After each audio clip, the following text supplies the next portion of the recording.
জাপানে তাণ্ডব চালিয়ে এবার চীনের দিকে ধেয়ে যাচ্ছে শক্তিশালী টাইফুন ডলফিন। এরই মধ্যে ঝড়ের আঘাতে জাপানে আহত হয়েছেন অন্তত 6 জন। বিদ্যুৎ বিচ্ছিন্ন হয়ে পড়েছে বহু এলাকা। আর এবার চীনের পূর্ব উপকূলের দিকে এগিয়ে আসায় বড় ধরনের ক্ষয়ক্ষতি এড়াতে আগেভাগেই বন্ধ করে দেওয়া হয়েছে বন্দর, ফেরি ও বিমান চলাচল। রয়টার্সের সর্বশেষ তথ্য অনুযায়ী শনিবার জাপানের ওকিনাওয়ায় আঘাত হানে টাইফুন ডলফিন। ঝড়ের সঙ্গে প্রবল বাতাস ও ভারী বৃষ্টিতে ওকিনাওয়া ও কাগোশিমার বিভিন্ন এলাকায় বিদ্যুৎ সংযোগ বিচ্ছিন্ন হয়ে পড়ে, ব্যাহত হয় স্বাভাবিক জনজীবন।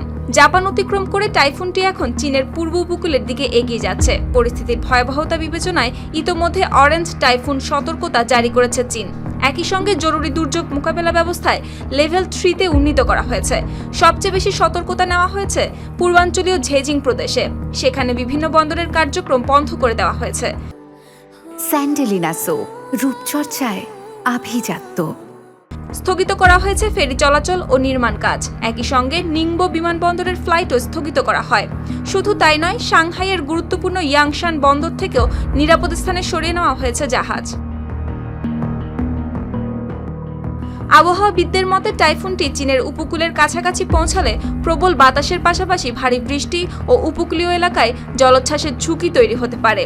তাই টাইফুন বাভির পর এবার চীনের সামনে নতুন পরীক্ষা টাইফুন ডলফিন। আর বড় ধরনের ক্ষয়ক্ষতি এড়াতে ঝড় আঘাত হানার আগেই সর্বোচ্চ প্রস্তুতি নিতে শুরু করেছে দেশটি।